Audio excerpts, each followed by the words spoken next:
Next, I would like to request Toru Sano from NEDO to share his presentation, please. Okay. My name is Toru Sano from NEDO. So I talk about our demonstration project in Panipat in the state of Haryana, India. We carried out this project, a pilot project with UHBVN.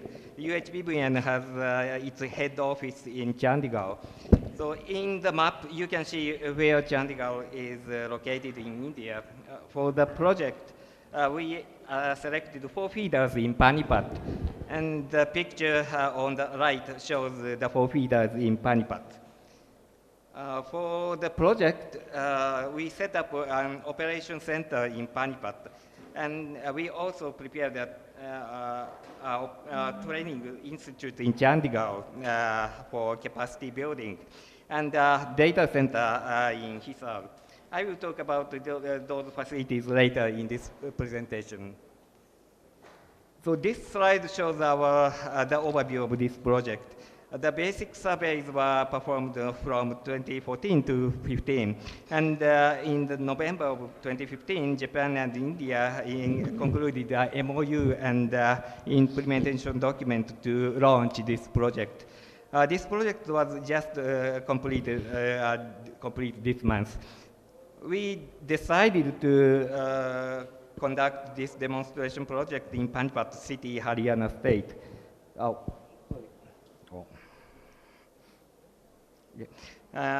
So as the project scale, 4 feeders and 11,000 smart meters were involved. Now I would like to talk about our objectives on the project. This project aimed to study and demonstrate smart grid technologies using 2 communication channels. They are RF and TWACS PLC in Indian environment with Japanese distribution company TEPCO's operation know-how.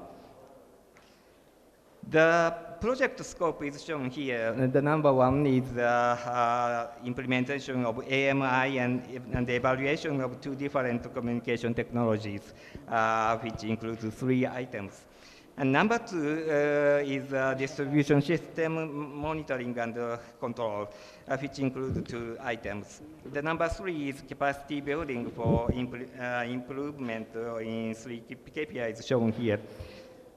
So this slide shows the project structure. This project consists of 2 parts. One is a smart grid project aimed at demonstrating and the technology and the system.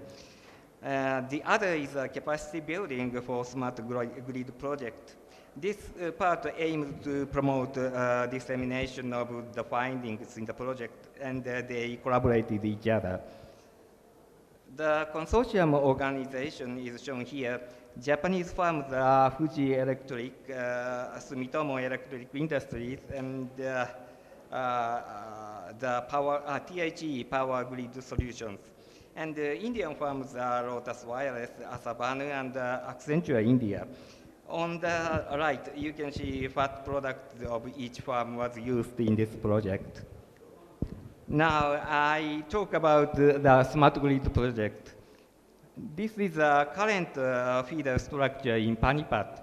The left map shows the feeders, and the right map shows the schematic diagram. This slide shows the reliable and stable feeder structure.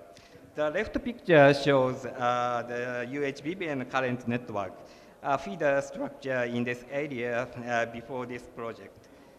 This project changed the structure from the left form to the right one. You can see new switches on each feeder, divided into 3 parts. I circled the 3 parts on each feeder in a dotted line. In addition, we created new vertical HT feeders. We call the right structure multi-divided and multi-connected distribution network. Under this network, switches, LBS, are controlled by SCADA at the operation center, it means that the switches can be turned off and on and off remotely. So this is one example to show the effectiveness of SCADA presenting reduced power outage time by SCADA. In the City 1 feeder, VCB4 trip occurred at 8:10 a.m. As VCB4 is located at a substation, the whole City 1 feeder outage happened. If no LBS existed, the outage would have continued till the problem was solved. However, LBS 10 was opened and LBS 19 was closed by the SCADA operation, interchanging the power from Saraganji feeder. So the power supply to the section after LBS 10 recovered at 9:36 a.m. After repairing, VCB4 was closed by local operation, and City 1 feeder power failure was restored at 16:11. In this case, power outage time was reduced from 8 hours to about 2 hours. After this case, we continuously monitored power outage time. Next, I will talk about smart meters we used in this project. They were newly designed and manufactured in India. The slide shows the specs for the meter. The meter satisfies for BIS standard. We made 2 types of smart meters and installed 11,000 of them for the project. One of the 2 types is RF mesh smart meter, and the other is a TWACS smart meter, including single-phase meters and 3-phase meters. 5,000 and 500 of each type were installed. The RF mesh meter has 2 communication boards inside. One is the RF mesh board, and the other is GPRS for backup. The TWACS meter has 1 supplementary communication board inside. So this is a photo of a TWACS meter. As you see, it has 3 kinds of board. The smart meter reading structure is shown here. The TWACS protocol uses distribution lines for data transmission between the smart meters and the SCE. SCE is a piece of data communications equipment at the substation. RF mesh and the GPRS communicate using wireless networks between the smart meters and the communication interface at the data center.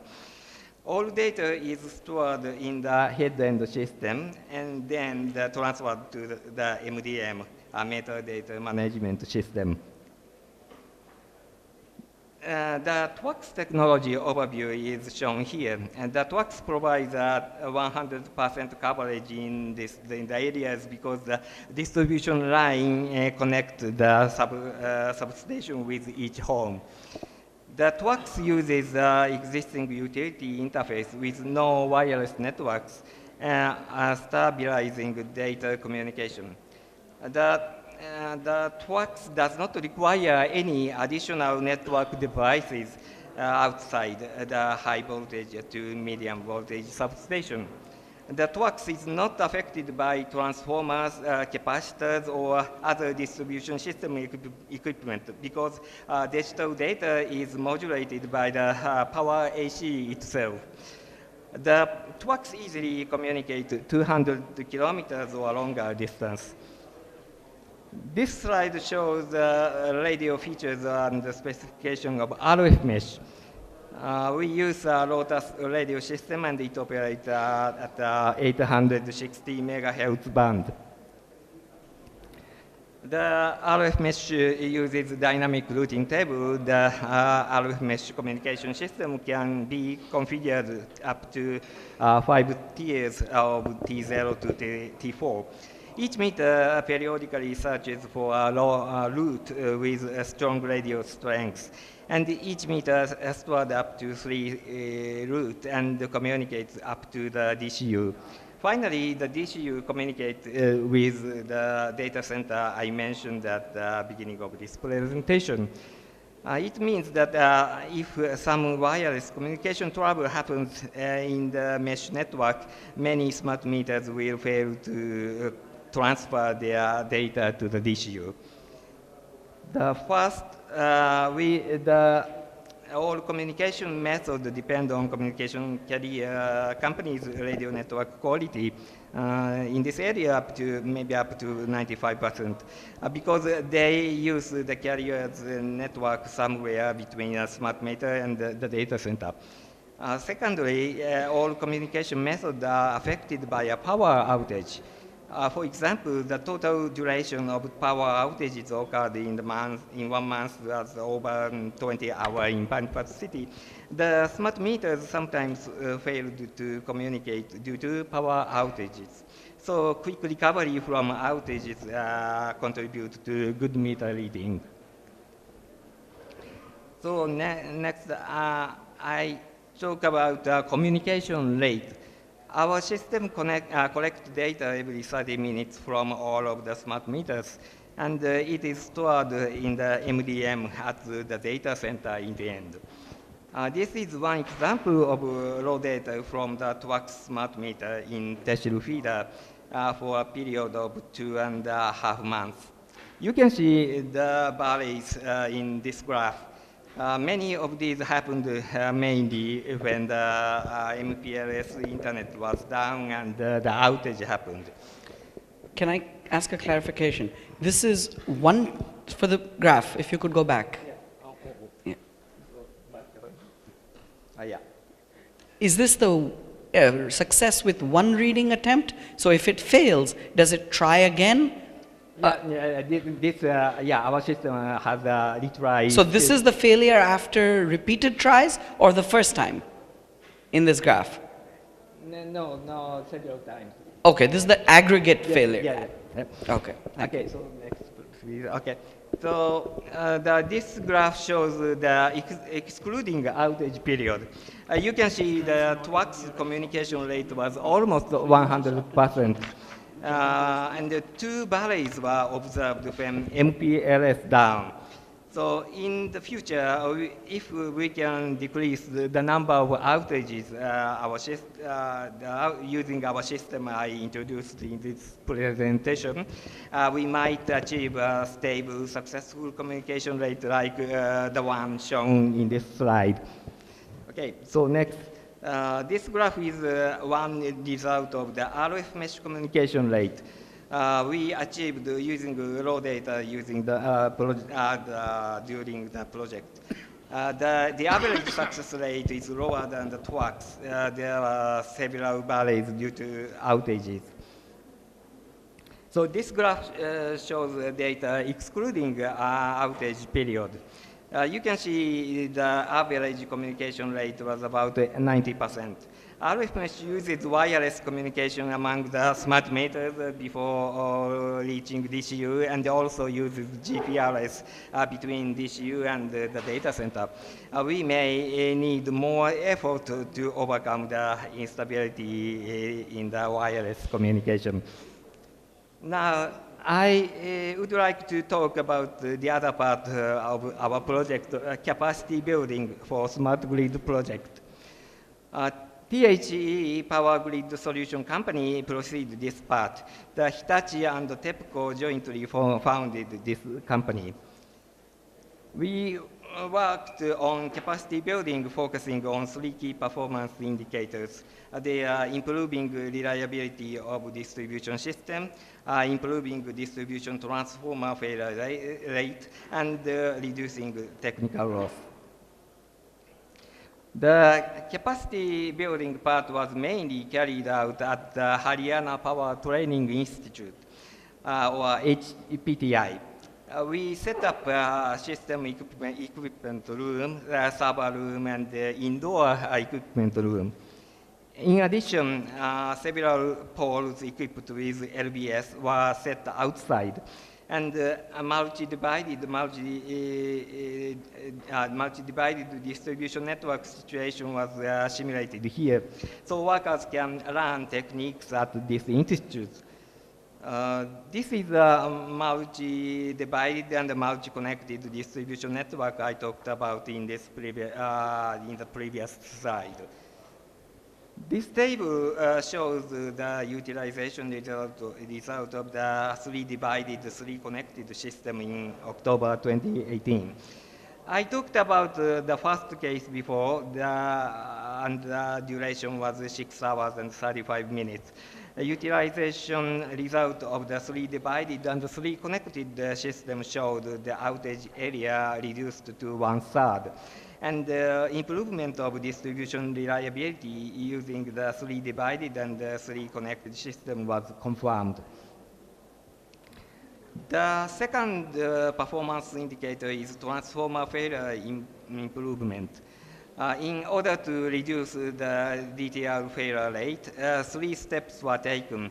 In the step 1, through fault cause analysis, we identified the main fault cause was insulation breakdown caused by water penetration to the inside of DT. In the step 2, we had a leakage test, and we found out the main leakage points in the gasket part. In the step 3, we mended the leakage point using paste and putty. After this training, the transformer failure rate improved, showing the effectiveness of the 3 steps. The all-over failure rate in 2018 was 15.4% in the 4 feeder areas. Especially the rate in the conduit feeder was 11.0%, lower than others. So on this feeder, we performed patrolling and mending. As a result, we confirmed a decrease in the rate. Project also confirmed the transformer failure rate decreased through patrolling and mending. The last performance indicator for capacity building is AT&C loss improvement. We chose transformers with high priority and carried out four procedures for loss reduction. Then we conducted data analysis on those transformers for CDCE method. Lastly, we visited the site to identify from which transformer electricity had been stolen and evaluate the accuracy of the method. This slide shows the 3 steps processes to find electricity theft. In the first step, several kinds of data and information are acquired. In the second step, data analysis for CDCE method is carried out and creating several formulas. And then we will identify potential huge theft loss transformer. Lastly, in the third step, site survey will be carried out on the potential huge theft loss transformers. This is one example of identification of the theft site using the CDCE method. We identified the reasons for the difference between the estimated load curve and the DT actual demand by site survey. The red line is measured curve of the DT in 1 day, and the green line is the estimated curve after site survey. In the afternoon and the evening, measured values were a little bit lower than the estimation. And we luckily found one theft line under this DT. So we believe that the CDC method should be used for detecting the location of big electricity theft in the future. So UHBVN conducted the 4 loss reduction. AT&C loss improved to 17.9% in 2018 in this area. After CDC method is completed, it will contribute to more effective detection of theft loss. So this is a summary of what we did capacity building. the installed equipment and the training institute will continue to be used by UHBVN, and after this project, we truly hope the findings and the achievement obtained through this pilot project will contribute to the promotion of smart grid technology in India toward the future. Okay, thank you. Thank you for your attention. Thank you very much.